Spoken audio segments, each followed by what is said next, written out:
Esta é uma narrativa sobre os limites da paciência e o despertar de uma força que muitos confundem com fragilidade.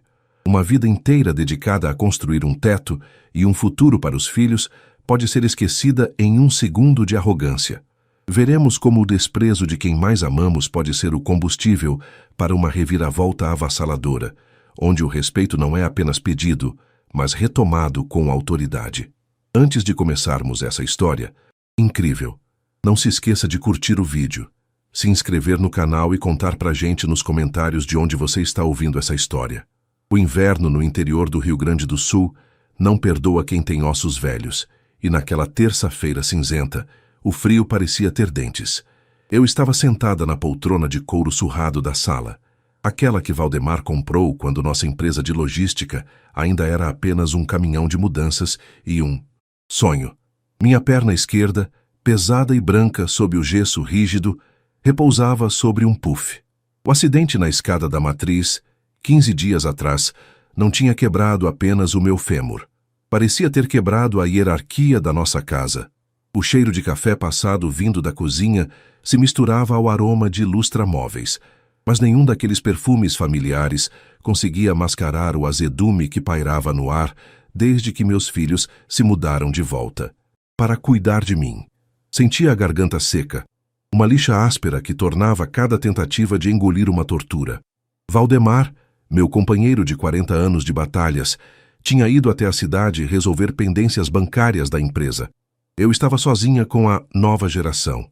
Alessandra, minha primogênita, estava jogada no sofá oposto, os olhos colados na tela do celular, os dedos ágeis digitando algo que parecia ser a coisa mais importante do universo. Bernardo, o mais novo, folheava uma revista de carros importados na mesa de jantar, o fone de ouvido isolando-o de qualquer realidade que não fosse a dele. Alessandra, querida, minha voz saiu como um sussurro rachado. Por favor, você poderia me trazer um copo de água? Esqueci de encher a garrafa antes de me sentar e a dor está latejando um pouco. Minha filha nem sequer levantou os olhos.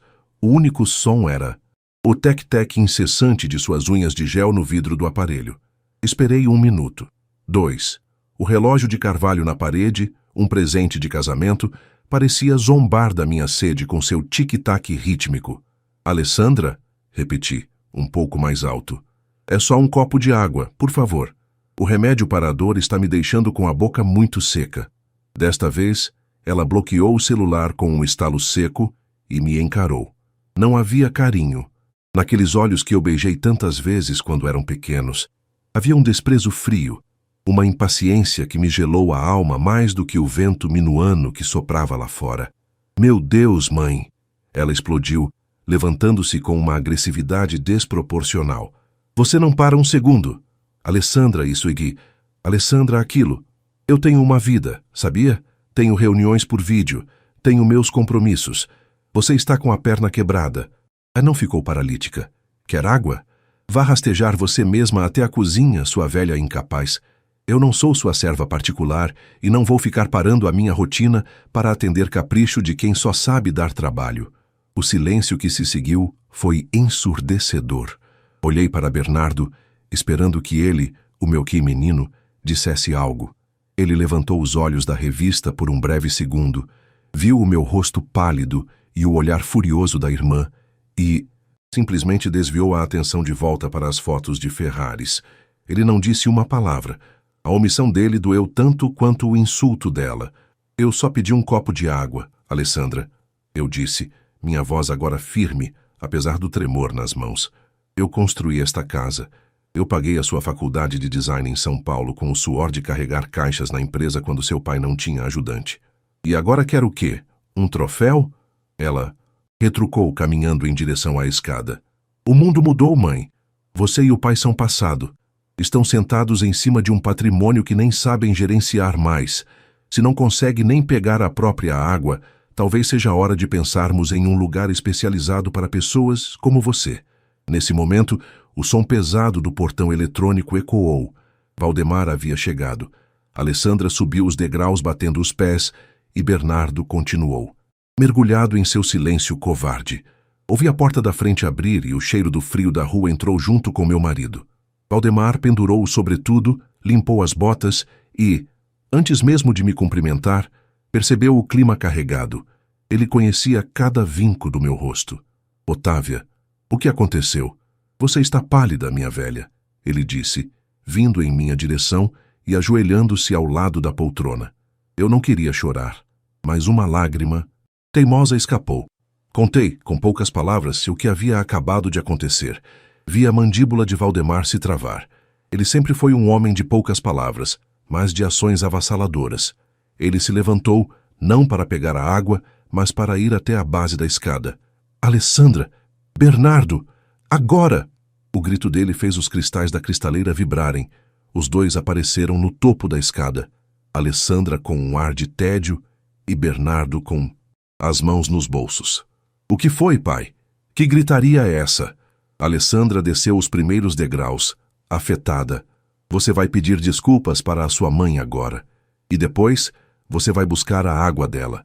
E se eu ouvir, uma única vez mais, qualquer palavra que não seja de absoluto respeito e honra para com a mulher que deu a vida, para que vocês tivessem esse luxo onde encostam o lombo, eu juro por tudo que é sagrado, que vocês vão descobrir o que é rastejar de verdade no olho da rua. Valdemar falou baixo, com aquela voz de trovão contido que ele usava apenas nas negociações mais difíceis da transportadora. Ah, pai, não exagera.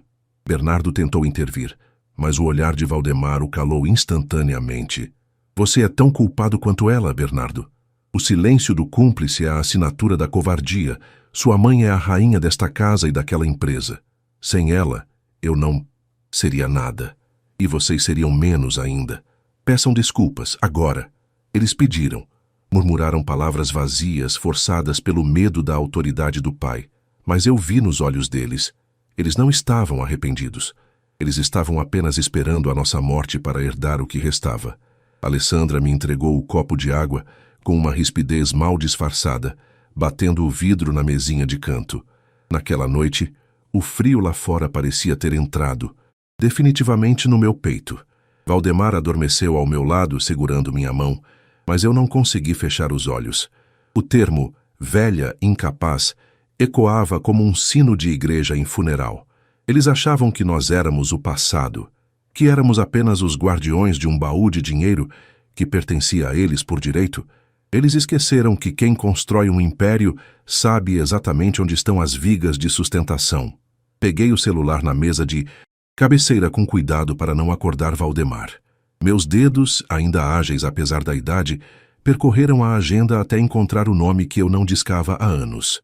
Dr. Arnaldo, nosso advogado e estrategista financeiro de longa data. Olhei para o relógio, 23h45. Ele atenderia, ele sempre atendia. A ligação chamou 3 vezes. Otávia, aconteceu alguma coisa com o Valdemar? A voz de Arnaldo soou preocupada do outro lado da linha. Não, Arnaldo, o Valdemar está bem. Mas eu tomei uma decisão sobre a sucessão da Transul e as propriedades de Curitiba. Quero ativar aquela cláusula de contingência que discutimos no ano passado, a de ingratidão e má conduta. Houve um silêncio do outro lado. Arnaldo sabia exatamente do que eu estava falando. Você tem certeza, Otávia? Isso vai deixar os meninos sem absolutamente nada a partir de amanhã cedo. As contas conjuntas serão bloqueadas, os carros da empresa recolhidos e os cargos de diretoria extintos. Eles vão cair no vazio. Olhei para a minha perna engessada. Lembrei-me do olhar de desprezo de Alessandra e do silêncio de Bernardo. Senti o calor da mão de Valdemar na minha. O único homem que me via como a força da natureza que eu sempre fui. Eu tenho certeza, Arnaldo. Comece os trâmites. Amanhã, ao amanhecer, eles vão descobrir o que significa rastejar. Desliguei o telefone. Pela primeira vez em 15 dias, a dor na minha perna parou de latejar.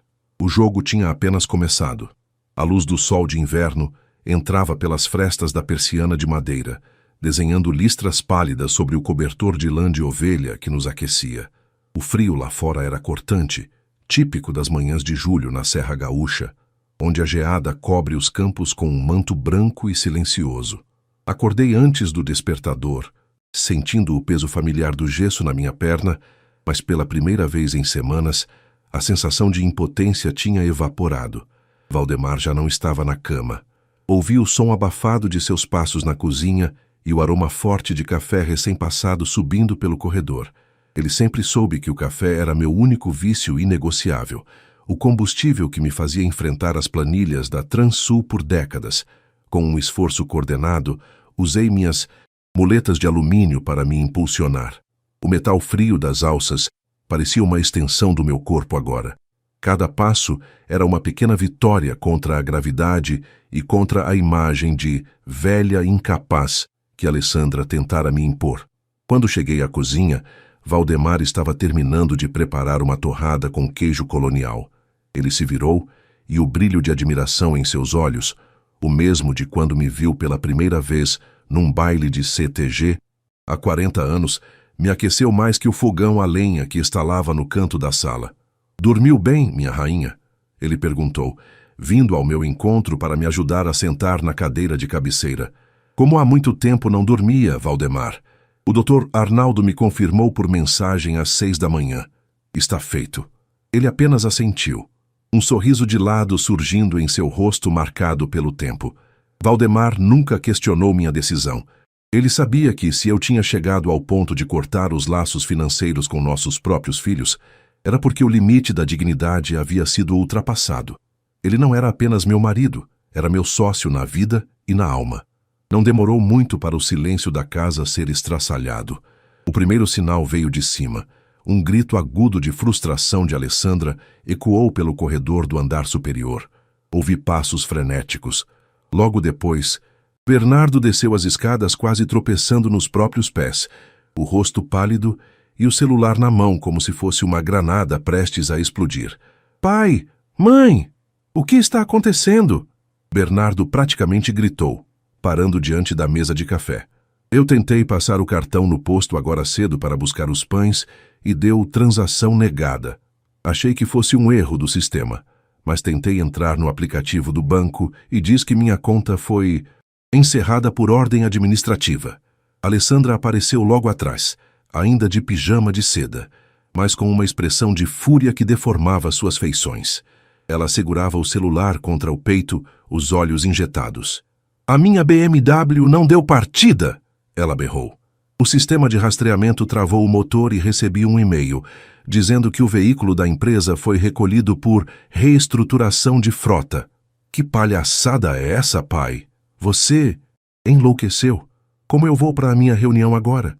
Valdemar calmamente levou a xícara de café aos lábios, assoprou o vapor e tomou um gole demorado. Ele nem sequer olhou para eles de imediato. O silêncio dele era uma prensa hidráulica, esmagando a arrogância dos dois. "Sente-se, Alessandra." "Bernardo, guarde esse celular." Valdemar disse, sua voz saindo baixa e perigosamente calma. "O café está na mesa, mas aproveitem, porque é o último que esta casa providencia para vocês de graça." "Do que você está falando?" Alessandra bateu com a mão na mesa, fazendo as xícaras de porcelana tilintarem. "Eu sou diretora de marketing da Transul. Eu tenho direitos."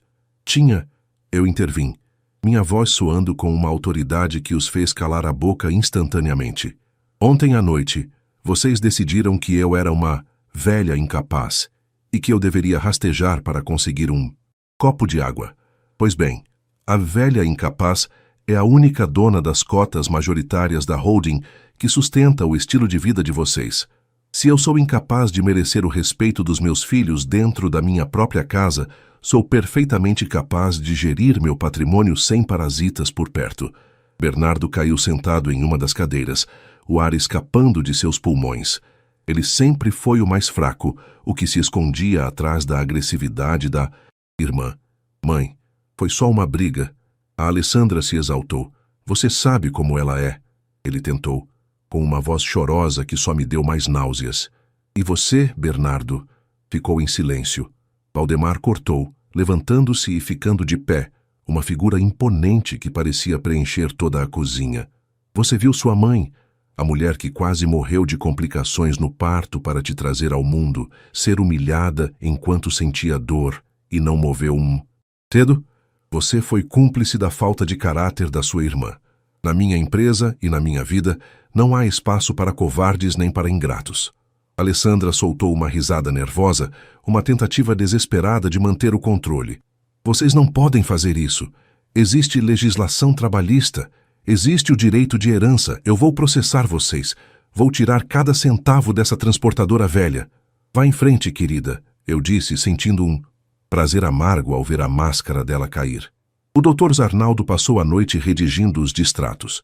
Como vocês nunca assinaram um contrato formal de trabalho e recebiam como prestadores de serviço através de uma PJ que eu mesma criei, a rescisão é imediata por quebra de confiança.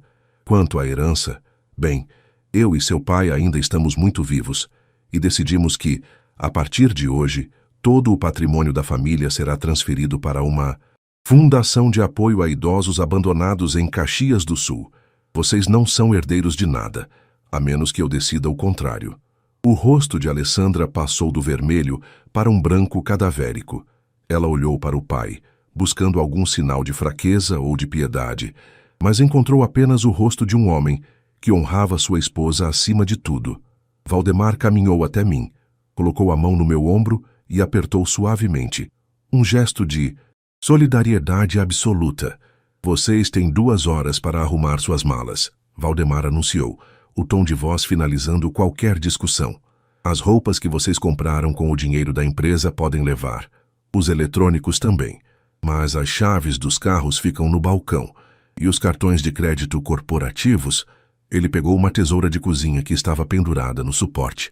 Bom, esses já não servem para mais nada. Diante dos olhos arregalados de Alessandra, ele cortou os cartões pretos de alta numeração um por um. O som do plástico sendo mastigado pelo metal da tesoura era o som da liberdade dele sendo triturada. Pai, por favor, Bernardo começou a soluçar. Onde a gente vai morar? Eu não tenho 1 centavo guardado. Eu gastei tudo na viagem para o Nordeste no mês passado. Sugiro que vocês usem a criatividade, respondi, sem desviar o olhar. Afinal, que a Alessandra disse que eu e o seu pai somos o passado e que vocês são o futuro, não é? O futuro costuma ser bem dinâmico. Talvez vocês descubram como é o mundo real para quem não tem uma velha incapaz para pagar os boletos no fim do mês. Alessandra tentou avançar em minha direção, talvez num último impulso de fúria, mas Valdemar se colocou na frente dela com uma rapidez surpreendente. Nem mais um passo, Alessandra. Se você encostar um dedo na sua mãe, eu esqueço que sou seu pai e te entrego para a polícia por agressão à idosa agora mesmo. Saia desta cozinha. Saia desta casa. Eles subiram as escadas aos tropeços, os gritos de ódio de Alessandra ecoando pelos corredores, misturados ao choro patético de Bernardo. Eu respirei fundo, sentindo o ar gelado entrar nos meus pulmões. Olhei para Valdemar, que ainda mantinha a guarda alta, protegendo-me como se eu fosse o tesouro mais valioso do mundo. Você está bem, Otávia? Ele perguntou, sua voz suavizando apenas para mim. Estou ótima, Valdemar. Pela primeira vez em anos, sinto que esta casa é nossa de verdade novamente. Ouvi o som das malas batendo nos degraus da escada. O barulho de rodas de plástico no piso de madeira soava como música. Eles estavam partindo para enfrentar o inverno que eles mesmos cultivaram. Mas eu sabia que isso era apenas o começo. Ingratidão desse calibre não se cura apenas com falta de dinheiro. Cura-se com o peso da realidade. O som do portão eletrônico se fechando ecoou como um veredito final. Da janela da sala, apoiada em minhas muletas, observei o táxi de aplicativo levar meus filhos e suas malas abarrotadas para um destino que eu não fazia questão de conhecer. Alessandra batia no vidro, gritando impropérios que o isolamento acústico da nossa casa abafava, transformando sua fúria em uma pantomima patética. Bernardo, ao lado dela, escondia o rosto entre as mãos, a imagem da derrota precoce. Quando o carro desapareceu na neblina que subia do vale, um silêncio absoluto se instalou. Era um silêncio denso, quase sólido, que preenchia os cômodos que outrora ecoavam risadas infantis e, mais recentemente, exigências egoístas. Valdemar se aproximou por trás e envolveu meus ombros com seus braços fortes. O cheiro de tabaco suave e do amaciante de roupas que eu mesma escolhia emanava dele, trazendo uma sensação de segurança que eu quase havia esquecido sob o peso do gesso e do desprezo dos meus filhos. Ele beijou o topo da minha cabeça, o bigode roçando levemente na minha testa. Eles vão aprender, Otávia. O mundo é um professor muito mais severo do que nós jamais fomos. Ele sussurrou. Agora, vamos cuidar de você. Chega de sacrifícios por quem não sabe o valor da renúncia. As semanas que se seguiram foram um exercício de reconstrução. Minha perna começou a cicatrizar e a fisioterapia tornou-se o meu campo de batalha diário. O Dr. Henrique, um fisioterapeuta de Passo Fundo que não aceitava não como resposta, vinha 3 vezes por semana. O cheiro de álcool canforado e o som do elástico de resistência esticando tornaram-se parte da minha rotina. Cada movimento doía, uma pontada aguda que subia pelo fêmur, mas eu abraçava aquela dor. Era a prova física de que eu estava me tornando capaz novamente, centímetro por centímetro. Enquanto isso, o cerco financeiro que montamos com o doutor. Arnaldo funcionava como uma engrenagem suíça. Alessandra e Bernardo tentaram de tudo. Recebi dezenas de mensagens de texto, que variavam de pedidos de desculpas melosos a ameaças de interdição judicial. Alessandra chegou a postar em suas redes sociais que estávamos sofrendo de demência senil e que éramos vítimas de um golpe. Mas Arnaldo foi implacável.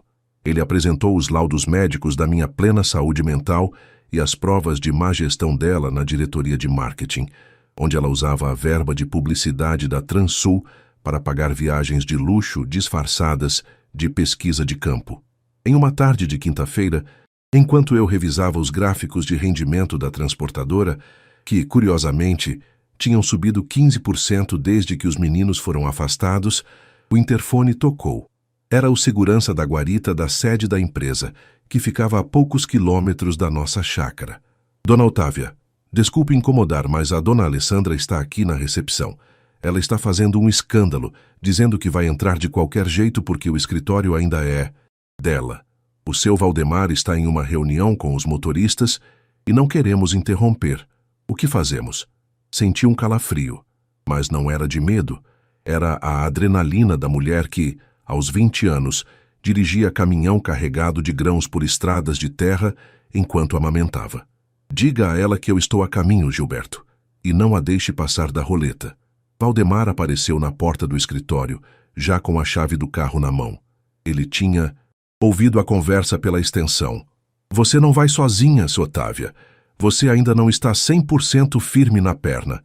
Eu vou, Valdemar, mas você vai estar ao meu lado. Quero que ela veja quem realmente manda na Transul. Chegamos à sede sob uma chuva fina e persistente. O prédio de vidro e aço, o orgulho da nossa vida, brilhava sob as luzes da tarde. Quando entramos no saguão, o cenário era lamentável.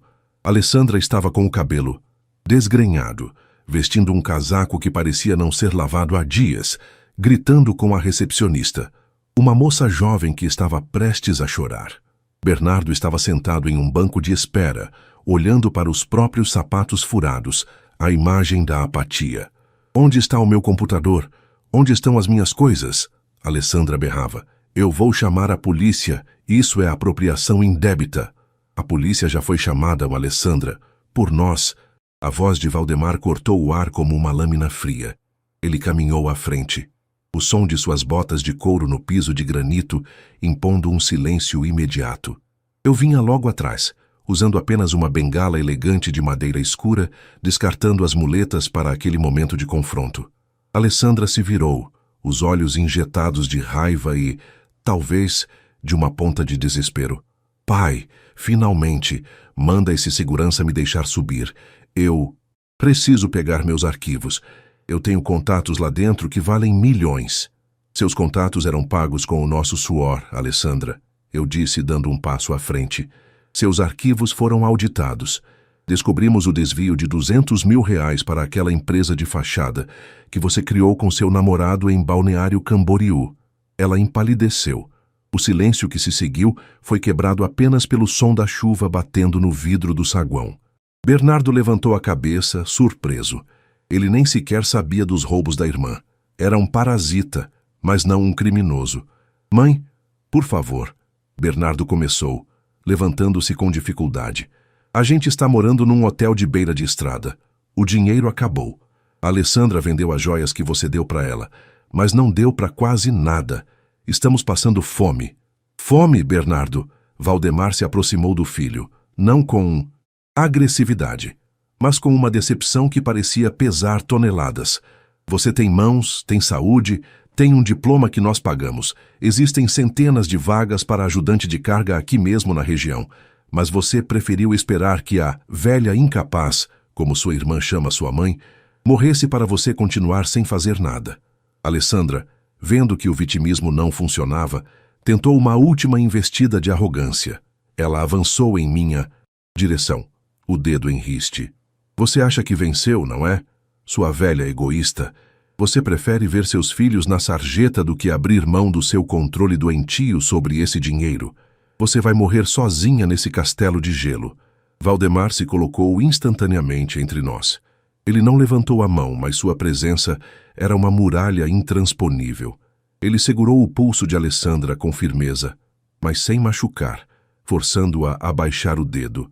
Você nunca mais, ele disse com uma voz que vibrava de fúria contida, vai se dirigir à minha esposa com esse tom. A Otávia é a alma desta empresa. Cada tijolo deste prédio tem o nome dela.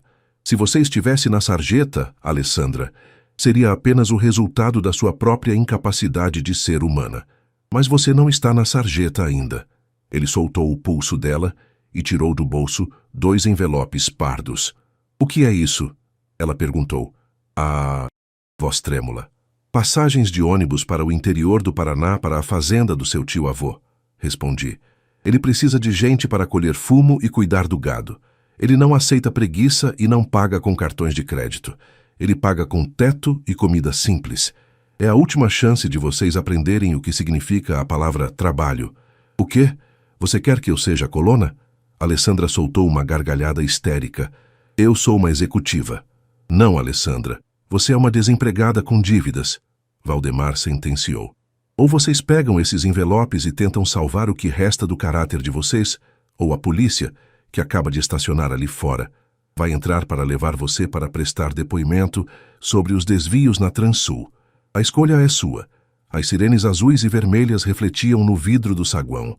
Alessandra olhou para os policiais que desembarcavam, olhou para o envelope na mão de Valdemar e, finalmente, olhou para mim. Pela primeira vez vi o medo real em seus olhos.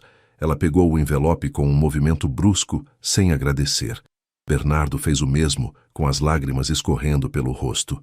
Vamos embora daqui, Bernardo. Ela sibilou, puxando o irmão pelo braço. Eles saíram pela porta giratória, direto para a chuva. Vi quando caminharam em direção à rodoviária. 2 figuras pequenas e amargas sob o céu cinzento. Valdemar passou o braço pela minha cintura e me sustentou. Você foi incrível, Otávia. Ele sussurrou no meu ouvido. Nós fomos, Valdemar, nós fomos. Voltamos para o carro. A perna ainda doía um pouco, mas era uma dor que trazia consigo a paz da justiça feita. O inverno ainda estava longe de terminar, mas dentro de nós, algo finalmente tinha começado a florescer. 6 meses se passaram desde que o último vestígio da arrogância de Alessandra e da covardia de Bernardo cruzou o portão da nossa chácara sob a chuva persistente de julho. O inverno rigoroso do Rio Grande do Sul dera lugar a uma primavera vibrante, daquelas que pintam as encostas da serra com o roxo dos ipês e o rosa das azaleias.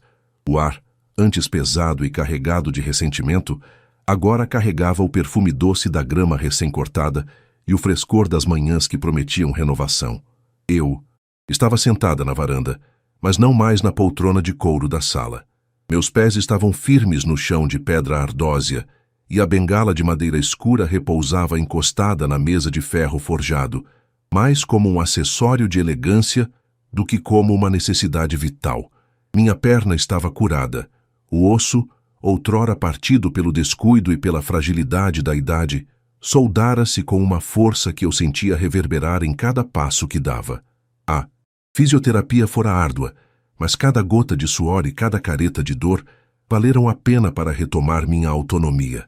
Eu não era mais a velha incapaz que dependia da caridade de filhos ingratos. Eu era Otávia, a mulher que cofundou a Transul e que, agora, retomava as rédeas da sua vida com uma clareza que só as grandes tempestades proporcionam. Valdemar apareceu na porta da varanda, carregando uma bandeja de prata com 2 taças de cristal e um suco de uva integral, escuro e encorpado, produzido nas vinícolas vizinhas. Ele usava uma camisa de linho clara e exalava aquele vigor de quem finalmente tirou um peso das costas. Ele se aproximou e, antes de colocar a bandeja sobre a mesa, inclinou-se para me dar um beijo demorado no rosto, a mão repousando com carinho sobre o meu ombro. Você está radiante hoje, Otávia, ele disse, com uma voz carregada de uma admiração genuína que nunca esmoreceu. O Dr. Arnaldo acabou de enviar o relatório mensal. A Fundação em Caxias já acolheu 20 idosos que viviam em situação de abandono. O pavilhão novo, que leva o seu nome, será inaugurado no próximo mês. Sorri, sentindo um calor reconfortante no peito. O dinheiro que antes financiava as futilidades de Alessandra e a ociosidade de Bernardo, agora comprava dignidade, remédios e companhia para quem realmente precisava. Era a melhor vingança que eu poderia ter planejado. Transformar o desprezo que recebi em cuidado para outros. E as notícias do Paraná, Valdemar? Perguntei, tomando um gole do suco gelado que refrescava minha garganta. Ele suspirou e sentou-se à minha frente, pegando a sua taça. O tio Inácio ligou ontem à noite. Ele disse que Alessandra passou as primeiras semanas tentando fazer greve de fome e se recusando a sair do quarto. Disse que gritava que ia nos processar a cada 5 minutos. Mas Inácio não é homem de se dobrar a chiliques. Ele cortou o sinal do Wi-Fi e avisou que quem não trabalha na lida do fumo não senta à mesa para jantar. Na semana passada, ele a viu carregando fardos para o galpão. Ela está com as mãos cheias de calos e o rosto queimado de sol. Bernardo, por outro lado, parece estar se adaptando melhor. Inácio o colocou para cuidar da manutenção dos tratores antigos. Ele descobriu que tem um talento para a mecânica que nunca soubemos, provavelmente porque nunca precisou sujar as mãos aqui. Fiquei em silêncio por um momento, imaginando meus filhos, que antes só tocavam em tecidos finos e telas de celulares caros, agora lidando com a terra e com a graxa. Não sentia alegria pelo sofrimento deles, mas sentia um alívio profundo. O trabalho duro era o único remédio capaz de drenar o veneno do privilégio que nós, por amor e erro, permitimos que nele se acumulasse. Você acha que eles vão mudar, Valdemar? Ele olhou para o horizonte, onde o sol começava a se pôr, tingindo as nuvens de laranja e carmim. O tempo dirá, minha velha, mas uma coisa eu te garanto, eles nunca mais ousarão faltar com o respeito a você. Eles aprenderam que a árvore que lhes dava sombra só existe porque você a plantou e regou com seu próprio sacrifício.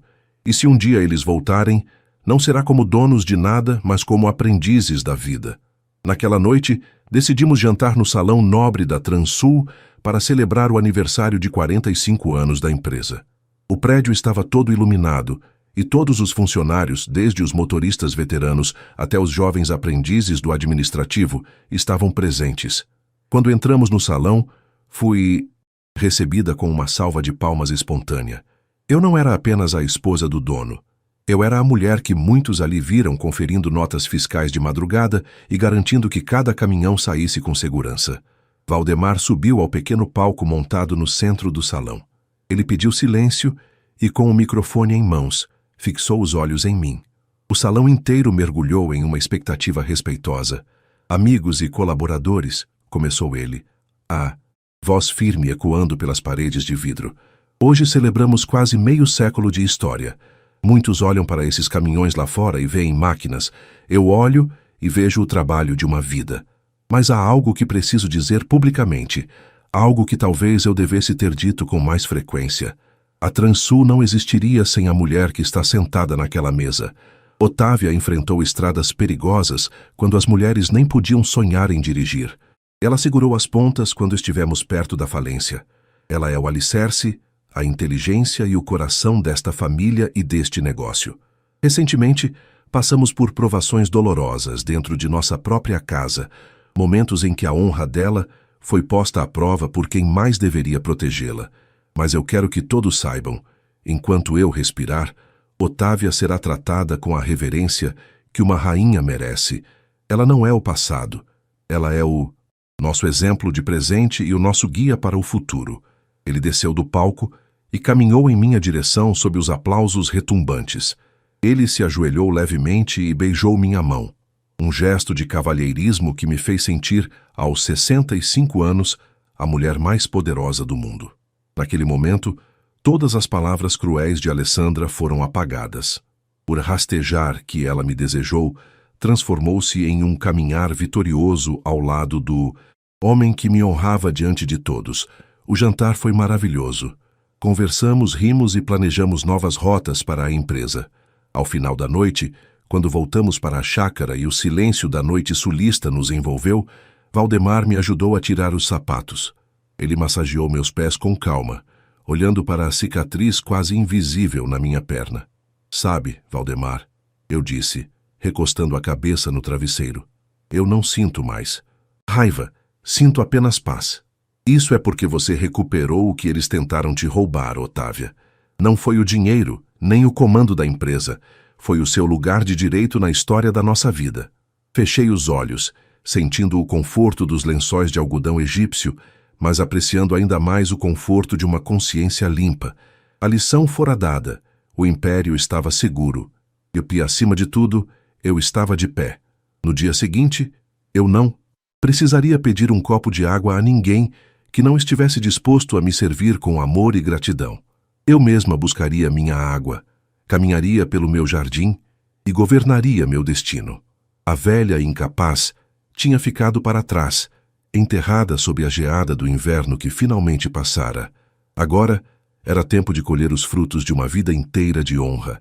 Esta história termina aqui, com o triunfo da justiça e o renascimento de um amor que o tempo e a ingratidão não puderam destruir.